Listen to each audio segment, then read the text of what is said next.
Прошка. Защо ли няма в сърцата даже капчица добро, а вместо него суетата свила си е там гнездо? Толкова трудно ли е, ми кажете, да бъдем един към друг добри? По-лесно ли е врагове да бъдем, а не приятели?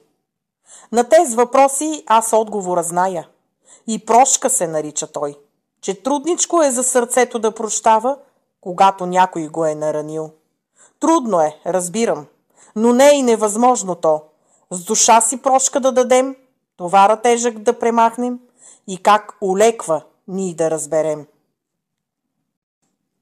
Защо за чужди грешки душата наша да плати?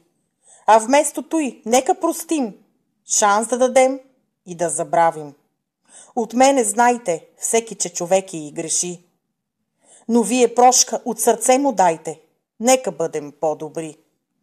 Не дей да съдиш, съден да не бъдеш, че утре може да сгрешиш и прошка да поискаш ти от някой, ала не забравяй, че някога и ти на някой трябвало е да простиш.